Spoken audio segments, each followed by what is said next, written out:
বর্ষায় বাড়িতে ঢুকবে না একটাও সাপ। জেনে নিন 5টি সহজ উপায়। লেজ তুলে পালাবে বিষধর সরীসৃপ। সাপের ছোবলে নয়, সাবধানতায় বাঁচুন। বিশেষত বর্ষার সময় একটু অসতর্ক হলেই বিপদ বাড়ে। তবে কিছু সহজ নিয়ম মেনে চললেই সাপ আর ঢুকতে পারবে না আপনার ঘরের আশেপাশে। বর্ষা এলেই বিশেষ করে গ্রামীণ এলাকায় সাপের আনাগোনা বেড়ে যায়। ঠান্ডা আবহাওয়ার কারণে ওদের গর্তে জলে ঢুকে গেলে আশ্রয়ের খোঁজে সাপ চলে আসে মানুষের ঘরের আশেপাশে। অনেক সময় সরাসরি বাড়ির ভেতরেও ঢুকে পড়ে, ফলে আতঙ্ক ছড়ায়। এমনকি সাপের কামড়ে মৃত্যুর ঘটনাও ঘটে। তাই সুরক্ষার জন্য কিছু সাবধানতা অবলম্বন করতেই হবে। সাপকে দূরে রাখতে যা করতে হবে তা হলো, 1 নম্বর, বাড়ি পরিচ্ছন্ন রাখুন। বর্ষাকালে ঘন ঘাস খুব দ্রুত বাড়ে। এই ঘাসই সাপের জন্য আশ্রয়স্থল হয়ে উঠতে পারে। বাড়ির চারপাশে ঘাস নিয়মিত ছাঁটাই করতে হবে। ঝোপঝাড়, শুকনো পাতা, পুরনো জুতো, কাঠের স্তূপ, পুরনো জিনিস, এগুলো সাপের লুকোনোর জায়গা। বাড়ির আশেপাশে এইসব না রাখাই ভালো। 2, ফাঁক ফোকর বন্ধ করুন। বাড়ির দরজার নিচে কোনো ফাঁক থাকলে বা দেওয়ালে ফাটল থাকলে সেগুলো তৎক্ষণাৎ বন্ধ করুন। সাপ যে কোনো ছোট ফাঁক দিয়ে ঢুকে পড়তে পারে। বাড়ির চারপাশে অন্তত 3 ফুট উঁচু জালের বেড়া থাকলে সাপ ঢুকতে পারবে না। 3, আলো জ্বালিয়ে রাখুন। সাপ অন্ধকার পছন্দ করে, আলো পছন্দ করে না। তাই বাড়ির আশেপাশে যথেষ্ট আলো রাখা জরুরি। কোথাও যেন গভীর অন্ধকার না থাকে। মাঝে মাঝে যদি আলো টিম টিম করে, সেক্ষেত্রে সাপ বিভ্রান্ত হয়ে ওই দিকে আসেই না। 4, গন্ধ দিয়ে দূরে রাখুন। সাপ কিছু নির্দিষ্ট গন্ধ সহ্য করতে পারে না, যেমন সাদা ফিনাইল বাড়ির চারপাশে ছিটিয়ে দিন।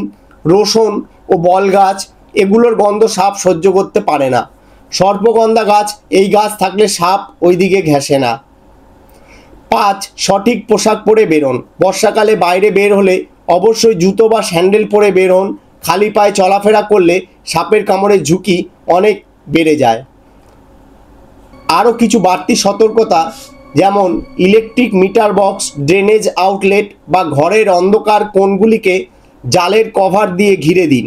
ঘরে ঘন ঘন আলো আঁধারির খেলা হলে সাপ এই এলাকা এড়িয়ে চলে। বাড়ির সামনে ফাঁকা জায়গায় নিয়মিত গন্ধযুক্ত কীটনাশক ছড়িয়ে দিন। গরম পড়লেই বাড়ে সাপের উপদ্রব। সেই সঙ্গে বর্ষা হলেও জলা জমির আশপাশ ছেড়ে উঠে আসে সাপ, ফলে বাড়ে সাপ কামড়ানোর আশঙ্কা। আমাদের রাজ্যেও প্রতি বছর অসংখ্য মানুষের মৃত্যু হয় সর্পদংশনে। সাপ দূরে রাখার কার্বলিক অ্যাসিড ব্যবহার করা হয়, একথা মোটামুটি প্রত্যেকেরই জানা। কিন্তু কেবল কার্বলিক অ্যাসিড নয়, সাপ তাড়ানোর আরও বেশ কয়েকটি সহজ উপায় রয়েছে। কার্বলিক অ্যাসিড ছড়িয়ে রাখলেও বিশেষ উপকার হওয়ার নয়। হাওয়ার সংস্পর্শে কয়েকদিনের মধ্যে আপনা থেকেই ডোজ কমে যায় কার্বলিক অ্যাসিডের। শুধু তাই নয়, বর্তমানে তখন বৃষ্টির কারণে ধুয়ে যেতে পারে কার্বলিক অ্যাসিড, ফলে কোনো কাজেই লাগবে না। তাই কার্বলিক অ্যাসিড নয়, বরং অন্যান্য কয়েকটি সহজ উপায় মানলে বাড়ির ধারে কাছেও ঘেঁষবে না সাপ। সাপকে বাড়ি থেকে দূরে রাখার জন্য বাড়ির আশেপাশে পরিষ্কার পরিচ্ছন্ন রাখা ভীষণ জরুরি। নোংরা আবর্জনার মধ্যেই সচরাচর বাসা বাঁধে সাপ। তাই বাড়ির আশেপাশে যদি কোনো অপ্রয়োজনীয় জিনিসপত্র, যেমন ফুল গাছের টব, পুরনো বালতি, ইট পাথর ইত্যাদি যে কোনো কিছু জমে থাকে, তবে তা অবিলম্বে পরিষ্কার করা উচিত। বাগানের আশেপাশে কোনো ঝোপঝাড় বা ঘাস থাকলেও কেটে ফেলা উচিত। গাছের গোড়া, নর্দমার ধার, এই সমস্ত জায়গাগুলি সাফসুতরো রাখা জরুরি। সাপ আসে খাদ্যের সন্ধানে। সাপের অন্যতম প্রিয় খাদ্য হলো ইঁদুর। ইঁদুরের লোপে সাপ ঢুকতে পারে ঘরে। তাই বাড়িতে ইঁদুরের বাসা থাকলে তা আগে ধ্বংস করা উচিত।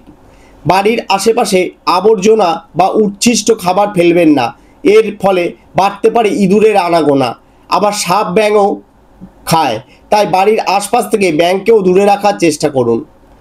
পাশাপাশি সচরাচর গর্ত দিয়ে ঢুকে আসে সাপ, তাই বাথরুম এবং যে কোনো নিকাশি নালার মুখে জাল লাগানো জরুরি।